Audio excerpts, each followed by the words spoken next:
سلامونه ملګرو، امید لرم چې ټول به روغ او جوړ یاست او ژوند مو ښه روان وي. د یو نوي ویډیو د یو نوې موضوع سره بیا ستاسو خدمت کې حاضر یم. ملګرو، څه وخت راهیسې ما نه دغه پوښتنې ډېرې زیاتې کېږي چې زما په تذکیره کې دا تخلص دی، ولې ما دلته بل تخلص ورکړی دی، یا زما تاریخ تولد دا و ما دلته دا تاریخ تولد ورکړی دی، چا خپل عمر زیات کړی، چا خپل عمر کم کړی دی.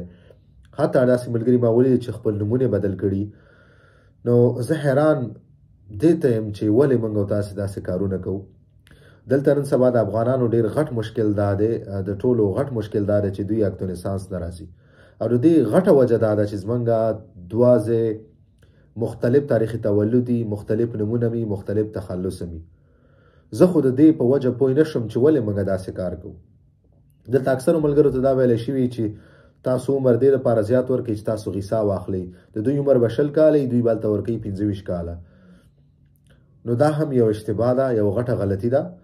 بل دغه نوم بدلول، تخلص بدلول دا مکمل ډول باندې یو ډېر غلط کار دی، غټه ستره اشتباه ده. دې دپاره هیڅ جواز نشته، هیڅ منطق نشته چې یو کس داسې غټه غلطي وکړي. زه حیران تاسو ته یم چې ولې داسې کار کوئ. دا هغه مشکلات دي چې تاسو، دا هغه خبرې دي چې تاسو ځان ته مشکلات زیاتوئ. ستاسو اکتونسانس په کلونو کلونو نه راځي، ستاسو اسناد مخکې ځي نه، ستاسو په دوسیه کې مخکې هیڅ پیشرفت کیږي نه. چې ستاسو څه نوم په تذکیره کې، کوم نوم ستاسو په تحصیلي اسنادو کې، هماغه نوم دلته تاسو ورکوئ. تاسو ولې خپل تخلص یا خپل نوم یا خپل تاریخي تولد بدلوئ؟ باوجود دې چې تاسو سره به خپله تذکیره موجوده وي، تاسو سره به خپل تحصیلي اسناد موجود وي، تاسو سره به خپل پاسپورټ موجود وي. اوس دغه پرون ماته یو ملګري کمنټ کړی چې زما په پاسپورټ کې دا تخلص دی، ولې مالته په کیس کې دا تخلص ورکړی دی. آیا زه کولی شم چې زه په دې باندې سفر وکړم؟ آیا دا څنګه امکان لري چې یو کس دی په یو اسناد کې یو تخلص وي، په بل کې د بل تخلص وي؟ دومره خو موږ او تاسو هم باید ځان لږ پوه کړو، عقل ولرو، دومره پوهه ولرو چې زه څه کوم، څنګه روان یم، ولې باید زه نوم تغییر کړم. زه هیڅ د دغې په وجه پوه نه شم، هیڅ د دې ماته داسې منطقي دلیل پیدا نه شو چې ولې موږ او تاسو خپل تخلص بدل کړو، خپل نوم بدل کړو، یا خپل تاریخ تولد بدل کړو.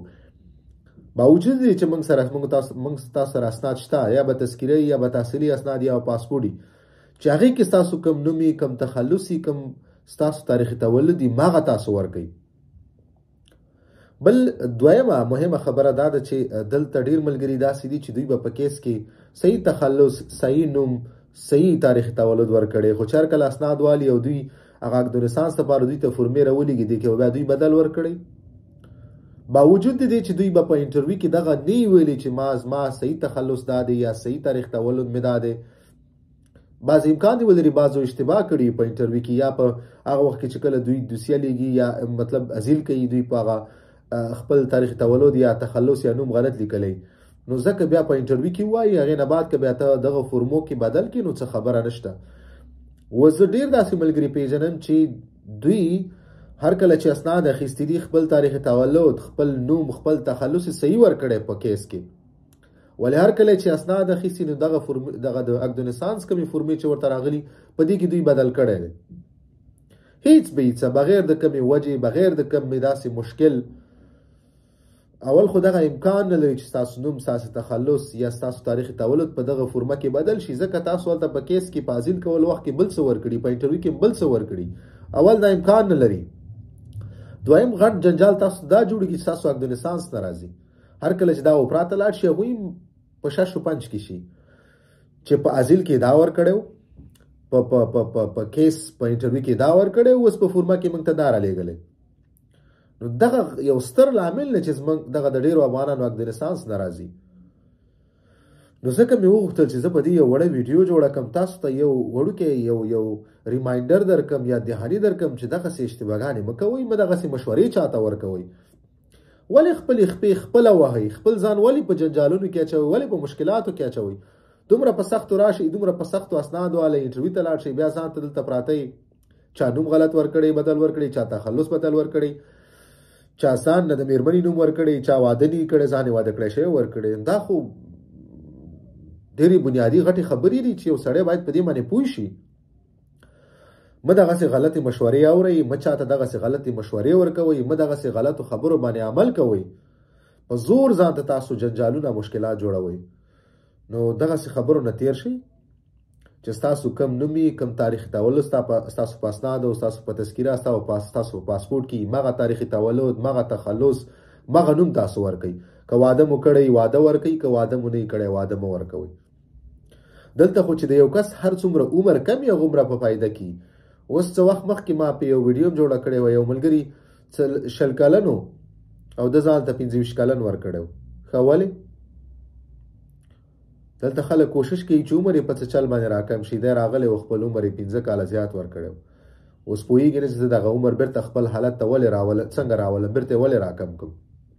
دا ټولې غلطیانې دي. د دغه کارونه لاس واخلئ، داسې کارونه مه کوئ، مه داسې مشورې چاته ورکوئ.